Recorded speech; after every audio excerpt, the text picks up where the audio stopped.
పరిశుద్ధమైన తండ్రి, నీ పరిశుద్ధ నామమునకై స్తుతులు, వందనాలు తండ్రి.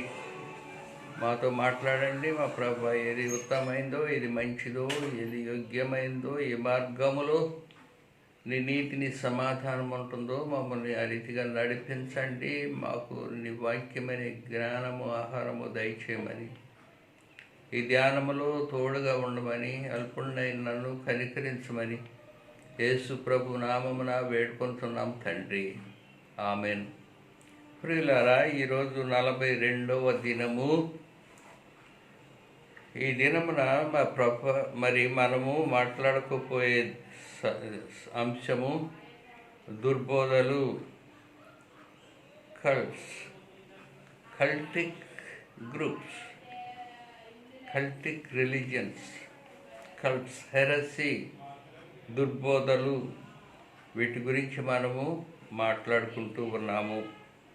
యేసు ప్రభు మరి మత్తయి సువార్త 7వ అధ్యాయము 13, 14 వచనాల్లో యేసు ప్రభు 2 మార్గాలు చెబుతూ ఉన్నాడు.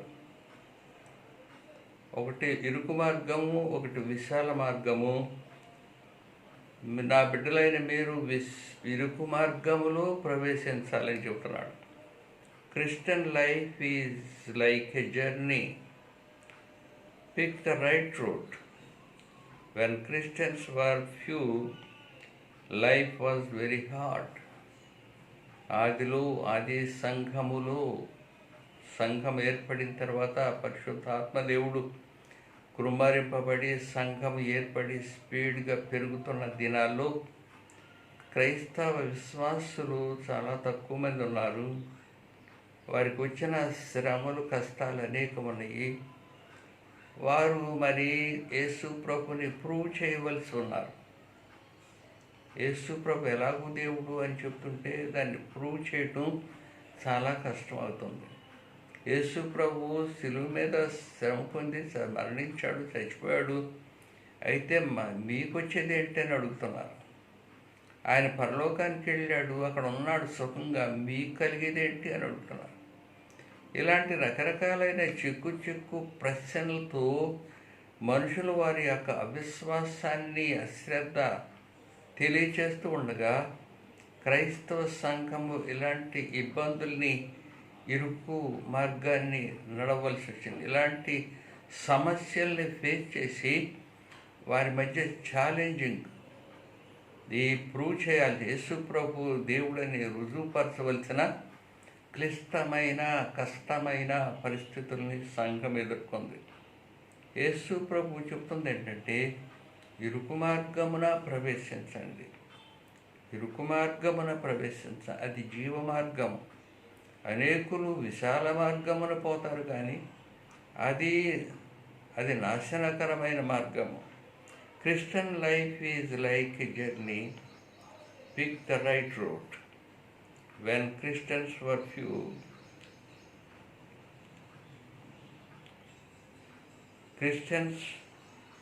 Few, life was very hard.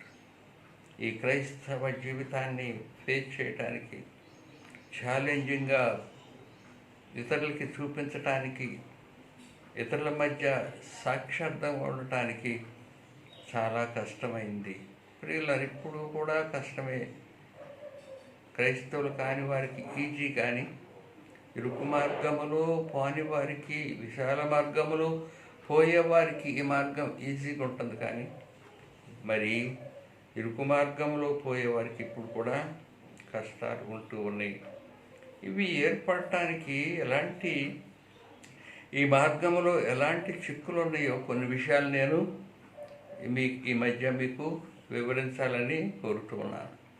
ఈ మార్గంలో ఎలాంటి చిక్కులు, ఇబ్బందులు ఉన్నాయో మరి చరిత్ర వైపు మనం చూసినప్పుడు 14-18 సంవత్సరాలు, క్రీస్తు తర్వాత 14-18 సంవత్సరాలు the most exciting years, the most exciting innovations were done. చాలా ఇన్వెషన్స్ అంటే లేని దాన్ని కనుక్కోవటము, లేని దాన్ని కనుక్కోవటం. ఈ గొప్ప గొప్ప శాస్త్రవేత్తలు, పండితులు, గొప్ప గొప్ప నాయకులు, శాస్త్రజ్ఞులు అనేకమైన వాటిని కనుగొన్నారు. ఆ కాలంలో మరి కొలంబస్ అని అతను సముద్రయానాలు చేసి ఒక భూభాగాన్ని కనుక్కున్నాడు. ఇండియా కనుక్కోవాలని వెళ్ళి అమెరికాను కనుక్కున్నాడు. తర్వాత ఇంకొక అతను వెళ్ళి అది ఇండియా కాదు అమెరికా అని చెప్పాడు. ఇలాగూ వేరు రకాలుగా కొన్ని దీవులు, సముద్రంలో ఉన్న దీవులు, ద్వీపాలు, లేకపోతే వేరే దేశాలని కనుక్కున్న గొప్ప గొప్ప మరి నాయకులు. ఈ గొప్ప గొప్ప నాయకులు, లీడర్స్, మతపరమైన, రాజ్య సంబంధమైన గొప్ప గొప్ప నాయకులు పుట్టారు. నోవలిస్ట్, గొప్ప గొప్ప రచయితలు, గొప్ప గొప్ప పోయిట్స్, గొప్ప గొప్ప డ్రమటిషియన్స్, ఇలాంటి గొప్ప గొప్ప వారు పుట్టారు.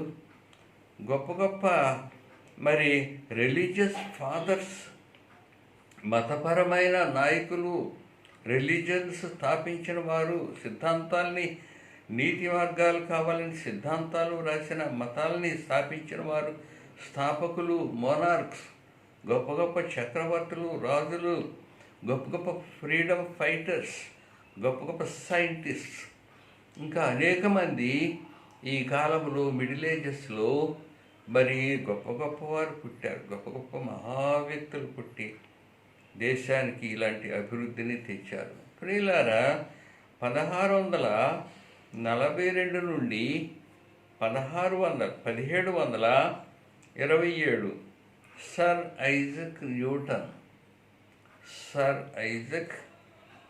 న్యూటన్ బ్రిటన్లో ఈయన పుట్టాడు.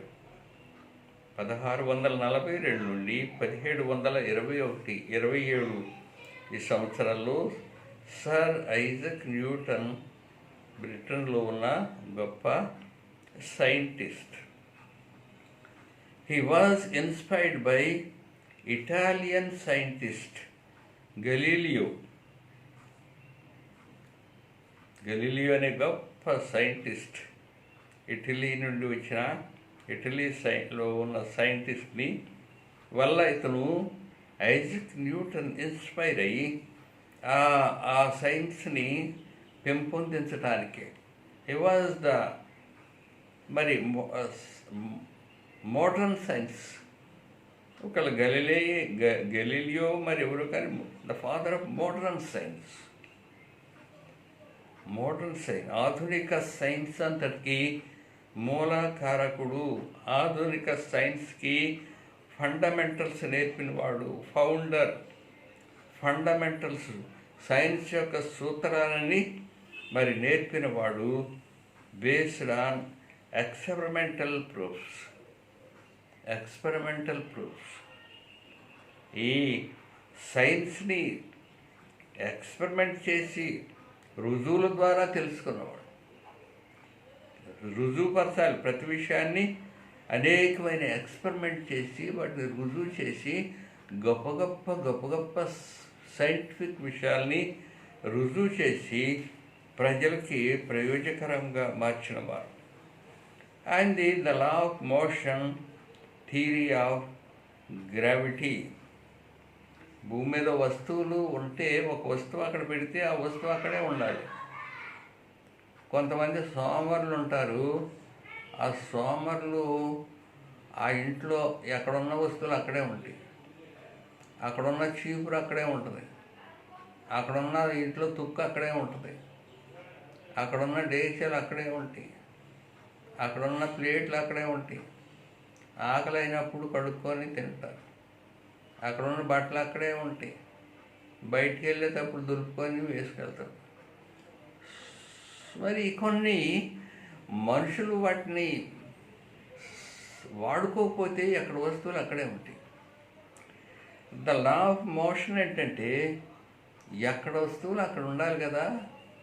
అవి కదులుతున్నాయి ఏంటి? కదలటానికి సంబడి మస్ట్ బి దేర్.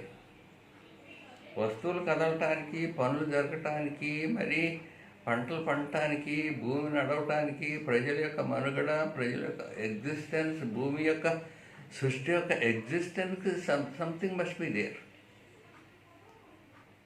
ఇలాంటి సిద్ధాంత విద్య ఎలాగంటే, మరి వస్తువులు కదులుతున్నాయి అంటే ఎవరో దాని some force will be some force, ఏదో ఒక ఫోర్స్ వచ్చి దాన్ని తీయాలి, ఏదో ఒక ఫోర్స్ వచ్చి దాన్ని నట్టాలి, ఏదో ఒక గాలి వచ్చి దాన్ని సుడిగాలి వచ్చి దాన్ని లేపాలి, లేకపోతే somebody must be do something.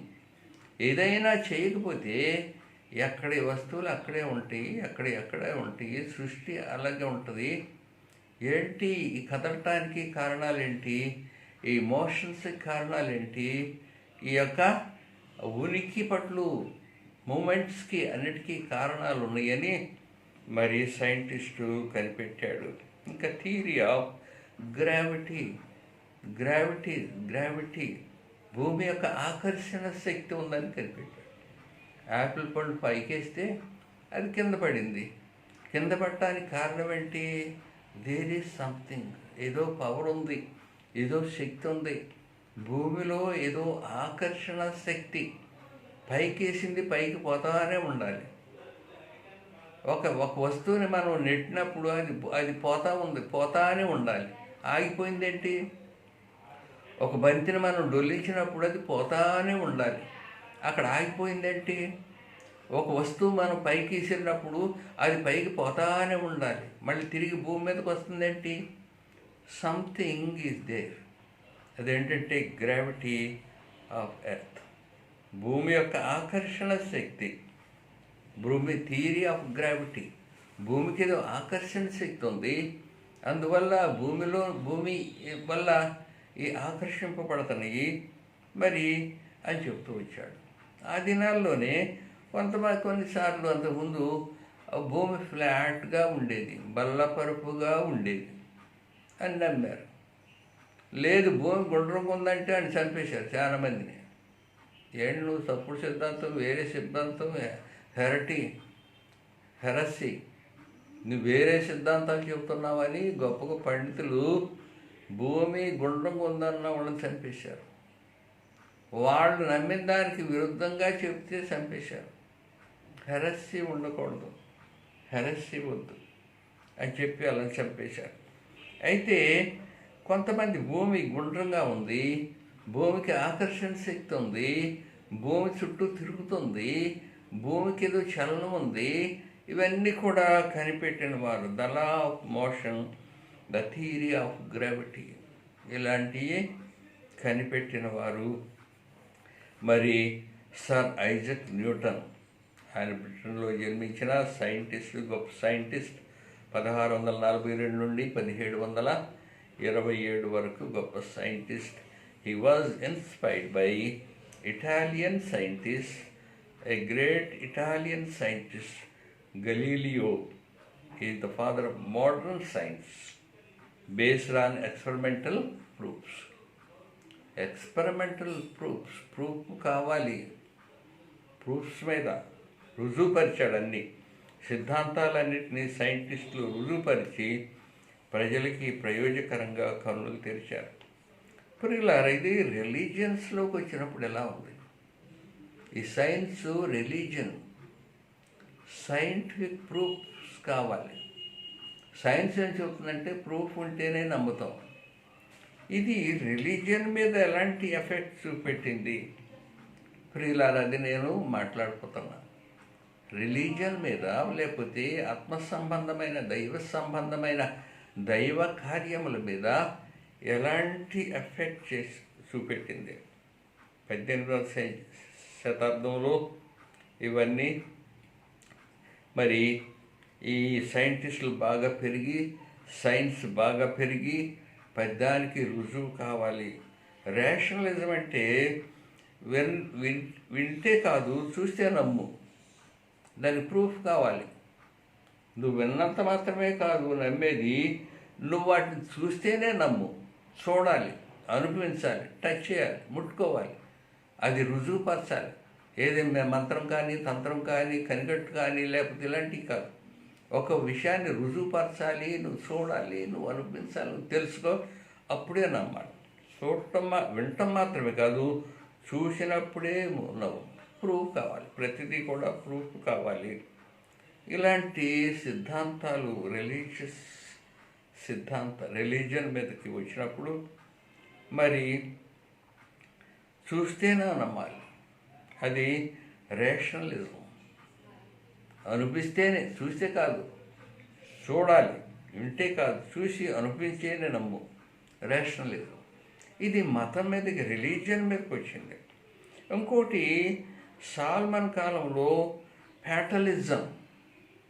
ఫ్యాటలిజం అనేది ఏది కూడా నమ్మొద్దు.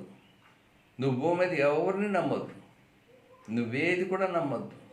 సూర్యుని కింద అంతా మోసమే, సూర్యుని కిందన్న ఈ ప్రపంచం అంతా మోసమే, సూర్యుని కిందన్న ఈ ప్రపంచం అంతా వ్యర్థమే, సూర్యుని కింద ఉన్న ఈ ప్రపంచం అంతా మాయే.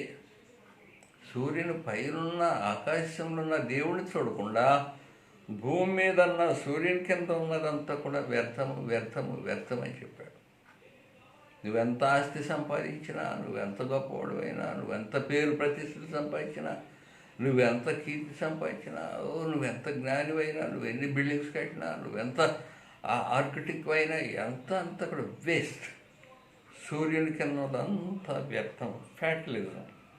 దేన్ని నమ్మొద్దు, దేన్ని స్థిరమని నమ్ముకోవద్దు. ఇదంతా వృథా, వ్యర్థం. ఇది నమ్మకూడదు. ఇది ఫ్యాటలిజం. రేషనలిజం అంటే చూసి అనిపించి చూసి అది ప్రూవ్ చేసిన తర్వాత నమ్మని. ప్రియులారా, మరి religion is a faith. It based on the faith. విశ్వాసం మీద ఆధారపడింది. మరి యేసు ప్రభు సిలువేయబడ్డాడు అని వారు కొంతమంది చూశారు, అది చరిత్రలో వ్రాయబడింది.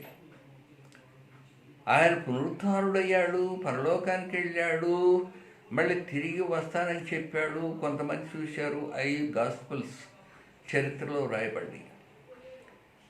అయినప్పటికీ ఈ రేషనలిజం ఏం చెబుతుందంటే, వాళ్ళు చెబుతున్నారు కానీ నువ్వు చూడలేదు కదా అంటుంది. వాళ్ళు చెబుతున్నారు కదా, నువ్వు చూడలేదు కదా. చెప్పిన వాళ్ళు చూసిన వాళ్ళు చెప్పారు కదా, చూసిన వాళ్ళు చెప్పినట్టుగా రుజువులు ఉన్నాయి కదా, అది చరిత్ర కదా. రేషనలిజము నువ్వు చూడాలి, నువ్వు అనిపించాలి, నువ్వు ముట్టుకోవాలి, నువ్వు చుట్టుకోవాలి. యేసు ప్రభు అన్నాడు, చూచి నమ్మిన వారి కంటే చూడక నమ్మిన వారు ధన్యులు. తోమా, నువ్వు ముట్టుకొని నా చేతిలో చేయి పెట్టి వేలు పెట్టి చూస్తే కానీ నమ్మవా? అయ్యో తోమా, నువ్వు నమ్మవా? అయితే చూడక నమ్మిన వారు మరి ధన్యులు. చూచి నమ్మిన వారి కన్నా చూడక నమ్మిన వారు మరి ధన్యులు. ప్రియులారా, ఇలాంటి సందర్భాలు 19వ శతాబ్దం వచ్చేసరికి, క్రీస్తు తర్వాత 19వ శతాబ్దం వచ్చేసరికి మరి రోము క్రీస్తు తర్వాత 16వ శతాబ్దం 1611 సంవత్సరంలో కింగ్ జేమ్స్ వర్షన్ బైబిల్ తయారైంది. రోమ్ నుండి క్రిస్టియన్ హెడ్ క్వార్టర్స్ ఇంగ్లాండ్ వస్తుంది. రోమ్ నుండి క్రిస్టియన్ మరి రిఫార్మర్స్ ఎక్కువ ఇంగ్లాండ్లో పెరుగుతున్నారు, బ్రిటన్లో పెరుగుతున్నారు. క్రీస్తునందున్న విశ్వాసము, క్యాథలిక్ సంఘముకి ప్రొటెక్ట్ చేసిన ప్రొటెస్టెంట్ సంఘాలు బ్రిటిష్ సపోర్ట్ చేస్తుంది. బ్రిటిష్ రాజులు గాస్పుల్ని మరి ఇన్వైట్ చేస్తున్నారు. గాస్పుల్, ఈ సువార్తల్ని బ్రిటన్కి పంపుతున్నారు. జర్మన్ దేశంలో మరి జర్మన్ నుండి ఇంగ్లీష్లోనికి తర్జుమా చేసిన న్యూ టెస్టిమెంట్ను స్మగ్లింగ్గా చేస్తూ అది ఇంగ్లాండ్ పంపుతున్నారు. స్లోగా మరి రోమన్ సెంటర్ మరి క్రిస్టియన్ సెంటర్గా బ్రిటన్ అవుతుంది, గ్రేట్ బ్రిటన్ అవుతుంది, ప్రొటెస్టాంట్స్కి పుట్టిల్లు అవుతుంది. అలా 1611 సంవత్సరంలో కింగ్ జేమ్స్ సింహాసనం మీద కూర్చోగానే బైబిల్ సంగతులు తెండి నా దగ్గరికి అన్నాడు. బైబిల్ విషయాలు తెండి. 54 పెద్దల్ని, Latin pundits, Hebrew Greek Latin చక్కగా తెలిసిన 54 పండిట్స్ని దగ్గర పెట్టుకొని బైబిల్ మొత్తాన్ని చక్కగా ఇంగ్లీష్లో తయారు చేసి దాన్ని ప్రింట్ 3 years పట్టింది. అది ప్రింట్ చేయటానికి, ఆ పని చేయటానికి 1611లో మరి king James version, authorised version print అయింది. పిల్లలు ఎలాగో స్లోగా గ్రేట్ బ్రిటను క్రైస్తవులకి పుట్టిల్లు, ప్రొటెస్టాంట్స్కి పుట్టిల్లు అయింది. ఇలాంటి సమయాల్లో మరి ఈ ఏ విధమైన హెరసీ, ఏ విధమైన కల్టిక్ గ్రూప్స్, హెరసీ అంటే దుర్బోధలు, ఏ విధమైన దుర్బోధలున్నా, ఏ విధమైన కల్ట్స్, ఆచార మూర్ఖ మరి సెంటిమెంటల్, లేకపోతే ఇలాంటి క్యాథలిక్స్లో వచ్చిన దుర్బోధల్ని బ్రిటన్ ఖండిస్తుంది. ఇలాంటి దుర్బోధల్ని బ్రిటన్ తరుగుతుంది. అలాంటి సమయాల్లో మరి కొంతమంది ఈ కల్టిక్ గ్రూప్స్, హెరసీ ఉన్న వాళ్ళు, ఈ దుర్బోధల వాళ్ళు బ్రిటన్ తరుగుతుంటే అమెరికాకి పారిపోయించారు. అమెరికాకి ద పిలిగ్రిమ్ ఫాదర్స్, దుర్బోధలు చెప్పేవాళ్ళు, మరి దేవుడు వేసిన పునాది తప్ప వేరొక పునాది చెప్పేవాళ్ళు, లేకపోతే మరి ప్రొటెస్టాంటిజానికి వ్యతిరేకంగా ఉన్నవారు, వీరిని మరి ఇంగ్లాండు ఇష్టపడలేదు, బ్రిటన్ ఒప్పుకోవట్లేదు, బ్రిటన్ తరుగుతుంది. ఆ తరిమే సమయాల్లో మరి పిలిగ్రిమ్స్ ఫాదర్స్ వారు అమెరికాకు వలస వచ్చారు. అమెరికాకి పారిపోయి వలస వచ్చారు. అమెరికా వాళ్ళు చేర్చుకొని it was the centre for all the cultic groups. Cultic దుర్బోధలన్నిటికీ అమెరికా కేంద్రమైంది. దుర్బోధలన్నిటికీ అమెరికా పుట్టిల్లయింది. దుర్బోధలన్నిటినీ అమెరికా పెంచుతుంది. It was a business place. అది ఒక బిజినెస్ సెంటర్ అయిపోయింది. ఏ కల్టిక్ గ్రూప్ అయినా, ఏ దుర్బోధ అయినా అమెరికాలో పుట్టి అది వేరే దేశాలకు వెళ్ళి అక్కడ కొంత డబ్బు ఇచ్చి దాన్ని ప్రమోట్ చేయమని చెప్తుంది. అమెరికాలో పుట్టిన దుర్బోధలు, కల్టిక్ గ్రూప్స్ వేరే దేశాలు వెళ్ళి వాళ్ళకు కొంత డబ్బు ఇచ్చి మా సిద్ధాంతాలు, మా తప్పు సిద్ధాంతాలు, వీటిని మీరు మీరు పెంచండి, మేము మీకు డబ్బు ఇస్తాం. ఇలాగ అమెరికా కల్టిక్ గ్రూప్స్కి పుట్టిల్లు అయిపోయింది. ఇలాగ అనేకమైన కల్టిక్ గ్రూప్స్ తప్పు సిద్ధాంతాలు, దుర్బోధలు, హెరసీ. మరి ఏ బోధ అయినా రక్తి కట్టాలంటే అందులో కొంత కలపాలి. హెరసీ కొంత కలిపి దుర్బోధ చేస్తే కానీ ఆ ప్రీచింగ్, ఆ గొప్ప ప్రీచింగు, ఆ వేషాలు, ఆ భాషలు, ఆ అట్రాక్షన్స్, ఆ అదిరిపాట్లు అన్నీ కూడా కొంత కలిపితే కానీ ప్రజల్లో అవి పెరగటానికి, ఆకర్షణీయం ఉండటానికి వీలవట్లేదు. హెరసీ రక్తి కట్టడానికి కొన్ని దుర్బోధలు కలుపుతున్నారు. ఈ దుర్బోధలన్నిటికీ కారకులు ఎవరంటే బైబిల్ ఫిలాసఫర్స్, బైబిల్ యొక్క పండితులే, బైబిల్ బాగా నేర్చిన వారే, బైబిల్లో అనుభవం పొందిన వారే, బైబిల్లో ఎక్స్పెరిమెంట్ చేసి మరి రకరకాలైన సిద్ధాంతాలు చేసిన ఈ రిలీజియస్ పీపుల్, బైబిల్ ఫిలాసఫర్స్, ఎవడికి ఇష్టం వచ్చినట్టుగా వాడు వేరే కలుపుతున్నాడు, ఎవడికి ఇష్టం వచ్చినట్టుగా వాడికి వేరే సిద్ధాంతాలు కలుపుతున్నాడు. ప్యారలలిజం, కలపటం. యేసుప్రభు దేవుడే, ఇది కూడా కలుపుదాం, తప్పులేదు.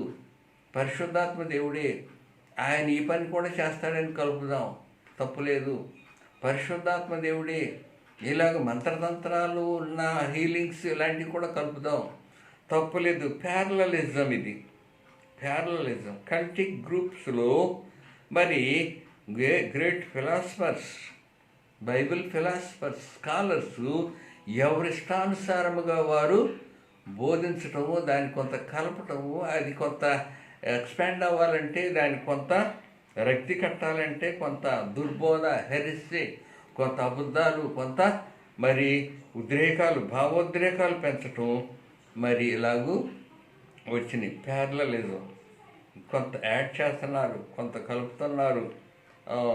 ఇలాంటి అనేకమైన గ్రూపులు అమెరికా నుంచి వచ్చినాయి. మరి యెహోవా సాక్షులు అనేవారు చాలా ప్రయాసపడి ఇంటింటికి తిరుగుతారు. యేసుప్రభు గురించి చక్కగా చెప్పి చెప్పి చెప్పి యేసుప్రభు ఎట్ట దేవుడండి అంటారు. ఇలాగూ కల్టిక్ గ్రూప్స్. అలాగే ఇంకొక గ్రూప్ ఉంది, దాన్ని ఏమంటారు, మొరమైట్స్.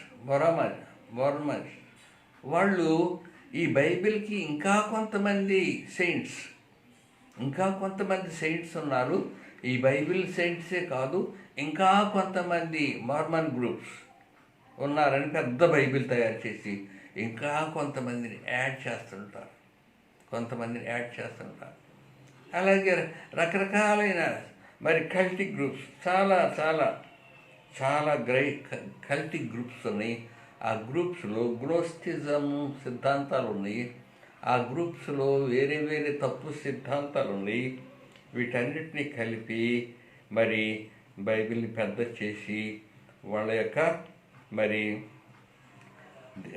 వాళ్ళ యొక్క సిద్ధాంతాల్ని తప్పు సిద్ధాంతాల్లో మిస్లీడింగ్ యేసుప్రభు అన్నాడు, ఇరుకు మార్గమున ప్రవేశించండి, విశాల మార్గమున పోవాడు నశించిపోతాడు. ఇరుకు మార్గము, కష్ట మార్గము, వారి ఇష్టానుసారముగా, వారికి అవసరమైన రీతిగా, వారి బిజినెస్కి అనుకూలమైన రీతిగా, వారి ఫ్రీగా జీవించడానికి అనుకూలమైన రీతిగా బైబిల్ను మార్చి బైబిల్ సిద్ధాంతాల బోధనలు మారుస్తున్నారు. ప్రియుల గలతీ పత్రికలో పరిశుద్ధుడైన పౌలు 3వ అధ్యాయంలో ఏం రాస్తున్నాడంటే, ఒడంబడిక, దేవునికి మనుషునికి మధ్య ఒక ఒడంబడిక జరిగింది కదా, ఆ ఒడంబడికను ఎవడు కొట్టివేయకూడదు, ఆ ఒడంబడికకు ఎవడు కలపకూడదు. దేవునికి మనుషులకి మన మధ్య ఒక ఒడంబడిక స్థిరపరచబడింది. పాల్ వల్ల ఒక ఫౌండేషన్, యేసుప్రభు అనే బండ మీద పేతురు కట్టాడు. దానికి సిద్ధాంతాలు, రూపురేఖలన్నీ ఇచ్చినవాడు పరిశుద్ధుడైన పౌలు. ఒక ఒడంబడిక, ఒక రకమైన ఒక బిల్డింగ్ కట్టబడింది. దానికి కలపటం కానీ తీసేయటం కానీ చేయకూడదన్నాడు. ప్రియులారి, ఇలాంటి కల్టిక్ గ్రూప్స్ పెరిగినాయి. మనం ఏ మార్గంలో ఉన్నామో మనం సరి చేసుకోవటం, మనం బోధలు వినేటప్పుడు ఇది ఎలాంటి బోధ, ఎలాంటి సిద్ధాంతాలు బైబిల్కి అనుకూలంగా ఉన్నాయా, బైబిల్కి ఎక్స్ట్రాలుగా ఉన్నాయా, బైబిల్కి మరి కలుపుతున్నారా, బైబిల్లోంచి కొన్ని సత్యాలు తీసేస్తున్నారా, వాడి ఇష్టం వచ్చినట్టుగా ఫోకస్ చేస్తున్నాడా అని మనం గమనించుకోవటం. టీవీలో జరిగే బోధనలు కూడా మనం గమనించుకొని ఏది సత్యమైందో, ఏది రమ్యమైందో, ఏది మాన్యమైందో, ఏవైతే మన ఆత్మస్థితికి ప్రయోజకరంగా ఉన్నాయో వాటిని మనం అనుసరించడానికి దేవుడు మనకి తన కృప అనుగ్రహించునుగాక. ప్రార్థన చేద్దాం. పరిశుద్ధుడ తండ్రి, నీ పరిశుద్ధ నామములకై స్తుతులు, వందనాలు తండ్రి. ఇరుకు మార్గము, జీవ మార్గము, అనేక మంది విశాల మార్గములో పోతానికి ప్రయత్నం చేస్తారు. మీరు ఇరుకు మార్గంలో ప్రయాణం చేయమని చెప్తున్నారు తండ్రి. క్రైస్తవ విశ్వాసులు ఈ బైబిల్ని, నీతిని కూడా విశాల మార్గంలోనికి నడిపిస్తున్నారు. విశాలమైన మరి సిద్ధాంతాలు, విశాలమైన కలుపుతున్నారు. వారికి అనుకూలమైన, వారి బిజినెస్కి, వారి యొక్క స్థితికి అనుకూలంగా మారుతున్నారు తండ్రి. అలాంటి కీడు దోషాల నుండి మమ్మల్ని కాపాడి కనికరించి కృప దయచేయమని యేసు ప్రభు నామమున వేడుకొంటున్నాం తండ్రి. ఆమేన్. తండ్రి, కుమారుడు, పరిశుద్ధాత్మని సర్వశక్తి కలిగిన ప్రభు అయిన యేసు క్రీస్తు నిత్యము మనకి తోడై ఉండునుగాక. ఆమేన్.